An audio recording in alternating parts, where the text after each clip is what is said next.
태국 반정부 시위대가 영어와 스페인어, 일본어, 한국어 등 각국 언어로 제작한 입장문을 배포하며 국제사회의 관심을 호소하고 나섰다. 여러 형태의 입장문에서 시위대는 반정부 시위의 당위성을 설명하는 한편 태국 정부가 시위대에게 폭력을 행사하고 있다며 도움을 간청했다. 특히 한국어로 쓴 호소문에는 1987년 한국의 6월 민주항쟁과 같이 2020년 태국에서 민주화 운동이 다시 시작됐다는 내용을 담아 민주화에 대한 열망을 드러냈다. 세습과 불평등, 부패 정권의 반기. 태국에서는 프라윕 짜노차 총리 퇴진과 왕실 개혁을 요구하는 시위가 지난 7월부터 3개월 넘게 이어지고 있다. 코로나19 사태로 한동안 잠잠했던 시위는 6월 초 캄보디아로 도피한 반정부 인사 완찰레암 사삭시시 괴한에게 납치되면서 불씨가 되살아났다. 태국에서는 현 프라윕 짜노차 총리가 주도한 2014년 쿠데타 이후 많은 반정부 활동가들이 체포를 피해 이웃한 라오스, 캄보디아, 베트남 등으로 도피했다. 태국은 이들 국가에 끈질기게 신병인도를 요청했다.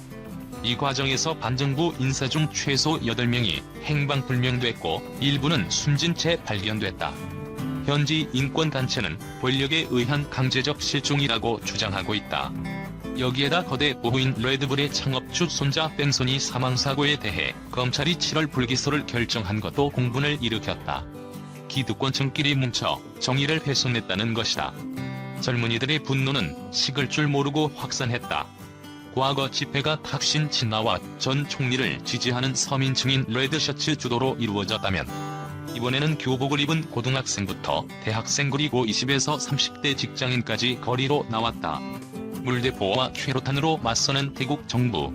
시위 양상이 변화하자 태국 정부는 14일 시위대가 왕비 차량을 향해 민주화를 의미하는 세 손가락 인사를 한 사건을 강경 대응의 구실로 삼아 물리력을 행사했다. 15일 5인 이상의 정치 집회 금지, 국가 안보에 악영향을 미칠 보도와 온라인 메시지 금지 등 비상칙령을 발효시켰다. 다음 날 파트먼 교차로에서 열린 집회는 물대포로 강제 해산시켰다. 하지만 시위대는 물러서지 않았다. 경찰의 즉각 체포 경고에도 장소를 옮겨가며 보란듯 시위를 강행했다.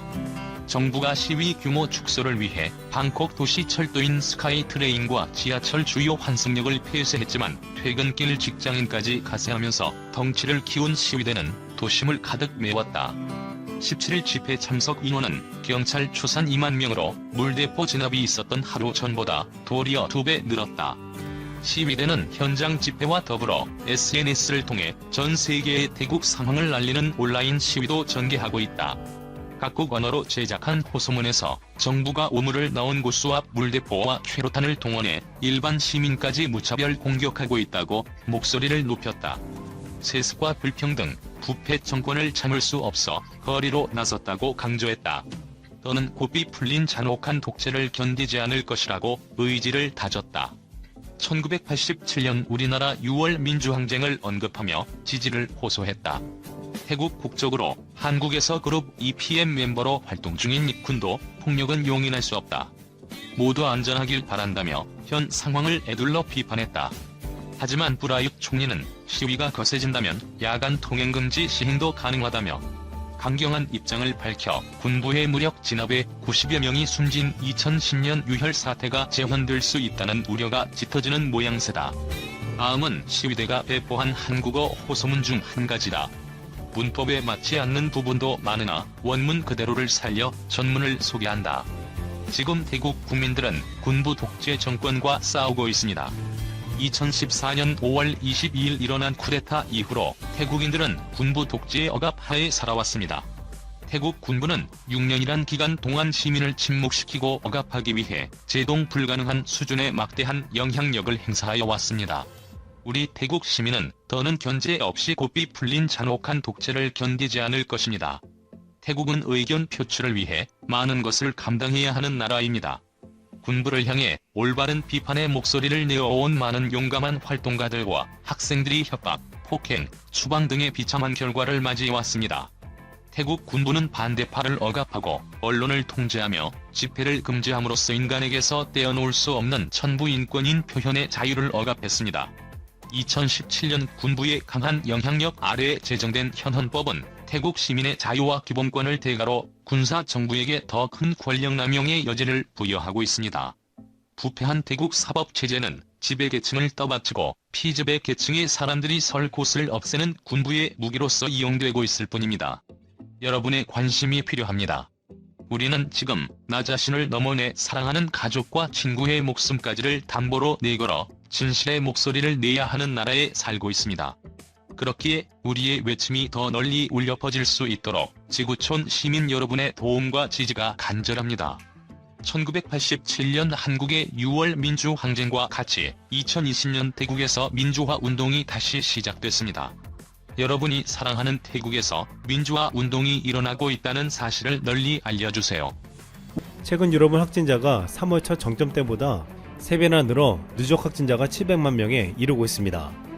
제일 심각한 미국은 최근 하루 6만 명이 확진되며 800만 명이 넘어가고 있습니다. 집단 감염에 성공했다는 스웨덴도 다시 확진자가 늘어 일일 확진자가 1000명에 육박해가고 있습니다. 스웨덴처럼 최초 집단 감염을 시도를 했던 영국에서 탄식의 목소리가 나오고 있습니다. 최근 런던 시장 사디크 칸은 영국 정부는 처음부터 한국 방식을 따라했다고 후회했습니다. 2차 유행이 현실화되자 지금 한국만 세계와 거꾸로 가고 있다고 평가받고 있습니다. 한국은 최근 이틀 연속 두 자릿수를 기록하면서 확연한 감소세를 보이고 있습니다.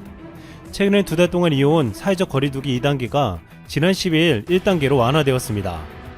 그동안 우리 국민들은 경제적인 피해를 감수해야 했지만 감염 확산을 막아냈습니다.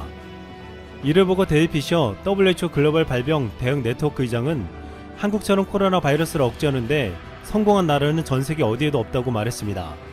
또한 월스트리트 저널은 한국은 OECD 국가 중 가장 높은 경제 성장률을 기록하고 있고 한국은 방역과 경제를 모두 잡은 세계에서 거의 유일한 나라라고 보도했습니다. 대부분의 외신들은 한국의 방역 능력에 감탄하면서 한국 국민들을 자발적 참여해 한국은 국민이 가장 똑똑한 나라라며 놀라워했습니다. K방역의 이 같은 성공은 올 3분기 한국에 대한 외국인 직접 투자가 역대 최고치를 기록하게 했습니다. 이것은 미국, 유럽, 일본 투자액이 20에서 50% 감소폭을 보인 것과는 크게 대조되었습니다. 노벨 경제학상을 수상한 조셉 뉴진 스티글리츠 미국 컬럼비아대 교수는 올해 세계 경제 성장률 전망치를 마이너스 4%를 내다보는 최악의 역성장을 예측했습니다. 하지만 한국은 회복이 빨라 최선의 경우 0.1% 플러스 성장을 예상할 수 있다고 했습니다. 그는 대체로 정부와 과학을 신뢰하고 존중한 국가가 팬데믹 상황에서 더 좋은 대처를 했다며 이에 국가와 공동체를 존중하는 유구한 전통이 있는 한국이 최선의 성과를 냈다고 했습니다. 또한 한국은 OECD 디지털 정부 평가 결과에서 종합 1위에 올랐습니다. 6개 평가 항목에서 한국은 디지털 우선과 개방성 부문에서 1위에 올랐습니다. 한국은 이번 코로나 사태에서 공공 데이터 개방을 통해 민간에서 코로나 앱을 만들어 확산을 막는 데 일조했고 빠르고 효율적인 디지털 행정은 코로나 대응에 강력했습니다. 또한 K방역의 성공은 아마존에서 한국의 방역 제품이 불티나게 팔리게 만들었습니다. 아마존에서 한국산 소독제, 열화상 카메라, 천 마스크 등은 신뢰도가 높아지면서 전 세계인들이 한국산을 앞다투어 사게 만들었습니다. 또한 15일 주목할 만한 경제 소식이 전해졌습니다. 삼성전자가 미국 경제지 포브스가 선정한 세계 최고의 고용주 1위에 올랐다는 것입니다. 놀란 것은 삼성은 지난해 106위였는데 무려 105 계단을 바로 뛰어넘어 1위가 되었다는 것입니다. 삼성뿐만 아니라 LG도 5위를 차지했고 다른 한국 기업들도 순위가 올라갔습니다. 이 조사는 58개국 다국적 기업 직원 16만 명을 대상으로 2달 동안 설문조사를 해 나온 결과였습니다. 여기서 삼성이 가장 높은 평가를 받은 부분은 코로나 대응에 대한 만족도였습니다. 삼성전자는 임직원의 안전과 건강을 최우선으로 두면서 글로벌 공급망 관리 역량을 활용해 제품의 생산과 판매에 차질 없이 대응했다는 것입니다. 그런데 코로나 사태에서 주목받을 한국보다도 더욱 놀라운 경제 성장을 기록하는 나라가 있습니다. 바로 중국입니다. IMF는 중국이 코로나 확산 저지 성과를 바탕으로 올해 경제 성장률을 1.9%로 예상하고 내년에는 무려 8.2%까지 높아질 것으로 내다봤습니다. 또한 세계 주요 기관은 오는 19일 발표된 중국의 3분기 국내 총생산 증가율이 5%대로 오르고 4분기에도 이런 상승 추세가 이어질 것으로 보고 있습니다. 중국은 지난 11일 칭다오시에서 3명의 코로나 무증상자가 나오면서 무려 56일간의 영명 기록이 깨졌다고 했습니다. 중국은 이 때문에 코로나 집단 감염을 우려한다면서 칭다오 시민 전원을 검사한다고 했는데 지난 17일 칭다오시 부시장은 총 1,029만 9천명이 검사를 받았는데 모두 음성이라고 했습니다. 그리고 15일 다시 중국 내에서 감염자가 0명이 나오며 단 3일 만에 종식되었다고 했습니다. 하지만 전 세계는 중국의 이 같은 말을 믿지 않으며 의심스러운 정황을 포착하고 있습니다. 한 대만 기업인이 최근 중국에서 돌아와 15일 확진 판정을 받은 것으로 알려졌는데, 중국은 해당 대만인이 일하던 해당 업체 직원과 밀접 접촉자 2,000명을 일제히 검사했는데 모두 음성이라는 것이었습니다. 이 때문에 중국의 검사 방식이나 결과 발표에 대한 신뢰성이 의심받았습니다. 또한 중국이 본토 확진자가 0명이라고 하는 동안에도 중국에서 한국으로 온 이들이 확진 판정을 받기도 했습니다. 이것은 중국은 검사에서 양성이라도 증상이 없으면 최종 판정에서 확진자로 잡지 않았기 때문이라는 분석도 있습니다. 많은 이들은 인구가 자그마치 14억에 달하는 거대 국가 중국에서 확진자가 한 명도 나오지 않는 것은 말이 안 된다는 반응을 보이고 있습니다. 또한 정말 중국 정부의 말처럼 코로나 확진자가 0명이면 대학생들을 왜 연금하냐는 말도 나왔습니다. 중국은 8월 개강 이후 3,700만 명에 달하는 대학생들을 학교 내에 가둬놨습니다. 학생들은 가족을 만나는 것은 물론 아르바이트와 외부 자격증 시험, 훈련 등에 참석할 수 없었습니다. 또한 최근에는 시진핑도 코로나에 걸린 것이 아니냐는 의심을 받기도 했습니다. 시진핑이 연설 도중 기침을 여러 번 하는 모습이 포착된 것입니다. 시진핑은 14일 광동성 선전시 채널 국제회장에서 열린 선전특구 40주년 기념식에 참석해 연설했습니다.